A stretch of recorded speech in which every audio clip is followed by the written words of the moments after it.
De volta ao Brasil, na volta aos trabalhos na semana que vem, deputados e senadores vão analisar uma série de medidas de proteção à democracia. Paulo Edson Fiori.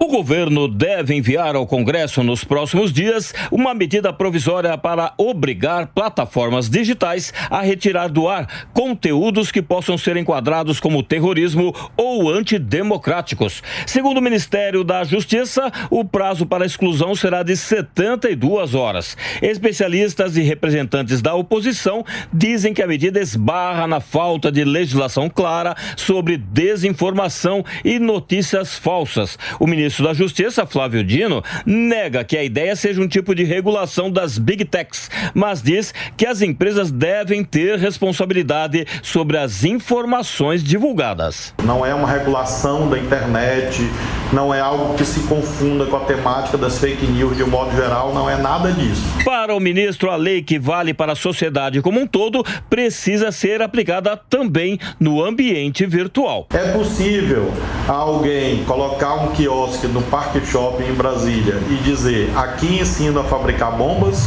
Claro que não, e o shopping seria responsabilizado. Esta empresa não poderia ceder um espaço seu para esse tipo de divulgação da preparação de um crime. Do mesmo modo, consideramos que as plataformas também têm as suas próprias responsabilidades na prevenção e também, claro, no cumprimento de medidas de retirada de conteúdos, podendo haver, inclusive, sanções, sobretudo multa, que nós estabelecemos nessa proposta. Então, é algo bem focado, voltado exclusivamente ao combate a crimes contra o Estado Democrático de Direito e terrorismo. Flávio Dino apresentou a ideia ao presidente Lula junto com outras propostas do chamado pacote da democracia. O plano inclui uma proposta de emenda à Constituição para a criação de uma Guarda Nacional de caráter permanente, um projeto de lei para acelerar a perda de bens de pessoas e empresas envolvidas em crimes contra a democracia e com o terrorismo, o aumento da pena de quem organiza ou financia esses crimes e ainda tornar crime atentar contra a vida dos presidentes dos três poderes. O ministro da Justiça espera que o pacote tenha tramitação rápida na Câmara e no Senado. Essa Força Nacional, essa Guarda Nacional, ficaria adstrita, segundo a nossa proposta, à atuação em algumas áreas do Distrito Federal e o restante da segurança pública continuaria sob comando do governo do Distrito Federal. É claro que nós sabemos que a proposta é diferente, já tramitando no Congresso, respeitamos, e claro que o Congresso Nacional vai arbitrar esse nível de presença federal. Há propostas já ofertadas por parlamentares no sentido de haver essa federalização integral. Aqui no Ministério da Justiça nós buscamos algo mais gradual, eu diria, mais ponderado, mais no sentido de meio termo, para que nós tenhamos a ampliação da presença federal, sobretudo no que se refere aos três poderes da República. As propostas ainda vão passar por discussões internas dentro do governo. Depois dessa etapa, a ideia é que as medidas sejam discutidas previamente com o Congresso e com os secretários de Segurança Pública dos estados. Bom, Diogo Schelp, esse com certeza foi o assunto principal do nosso ano eleitoral 2022 e vai permanecer sendo agora em 23. Cada pessoa, cada partido pode ter uma visão. Por que é tão difícil discutir democracia? O que é? Pois é, Adriana, justamente porque a democracia é um jogo complexo, é um jogo complicado.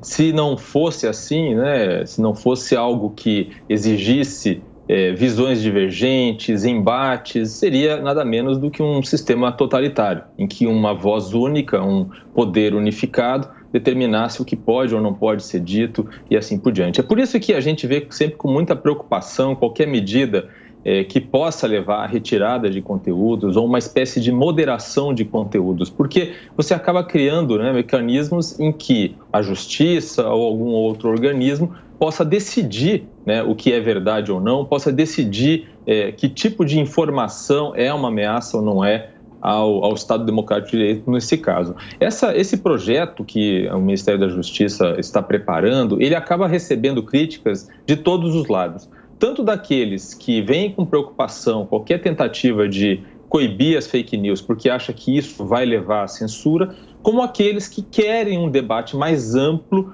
sobre fake news e querem que essa discussão abarque outros temas, por exemplo, temas de saúde e assim por diante. Então, a gente pode pegar o exemplo aí da lei das fake news, que está na Câmara dos Deputados, está parada lá, foi aprovada no Senado, mas não avançou na Câmara por um lobby das empresas de tecnologia e também pela resistência, principalmente de parlamentares que apoiavam o presidente Jair Bolsonaro. O relator desse projeto, Orlando Silva, que é de esquerda, ele já disse que não concorda muito com essa proposta do Ministério da Justiça, porque ele acha justamente que a discussão tem que ser ampla e vai se gastar muito capital político para aprovar um projeto que é limitado no seu escopo e não vai permitir, então, uma discussão mais ampla. Então, essa é a visão daqueles que acham que precisa uma discussão mais ampla sobre fake news.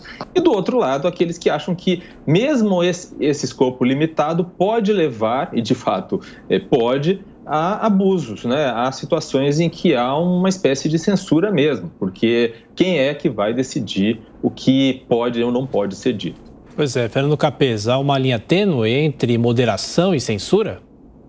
Sem dúvida. O ministro da Justiça, Flávio Dino, cita um exemplo em que, por exemplo, é clara a necessidade de intervenção. Um quiosque estabelecido num shopping que ensina a fabricar bombas. Aqui está claro, não há nenhuma dúvida.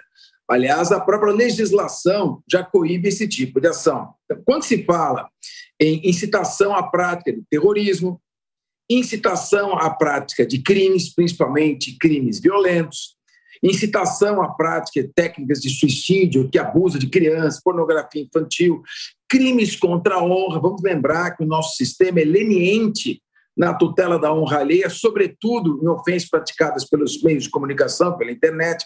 Com relação a isso, pode-se caminhar até no aperfeiçoamento da legislação. Isso seja discutido no Congresso Nacional. A questão centra no seguinte: o que significam atos antidemocráticos? Essa é uma expressão muito vaga, muito imprecisa, muito abrangente. Então, é necessário que a legislação defina efetivamente qual é, ou como você diz, na linha tênue, que há a ultrapassagem dessa linha, a ultrapassagem desse limite. Em que momento você sai da livre opinião e começa a praticar crime? Seja crime contra a honra alheia, através de calúnia, difamação, injúria, seja através da incitação à prática da violência, seja até a incitação da subversão dos poderes constituídos. Então, isso precisa ficar definido. E já existe farta legislação a respeito. Ou seja, o que vier a ser feito, se ficar limitado tão somente a punições, apenas a repressão, isso coloca em risco a democracia.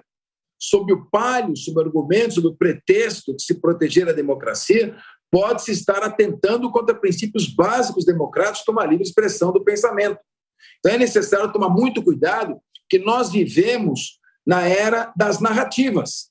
Então, tem a narrativa da defesa da democracia, tem a narrativa de usar expressões como holocausto, genocídio, que são expressões tiradas do contexto e empregadas sem nenhuma técnica, até em desrespeito às vítimas de genocídio, vítimas de holocausto e assim por diante. É necessário, portanto, acima de tudo, nesse momento, a precisão, a delimitação do conceito daquilo que é considerado ilícito.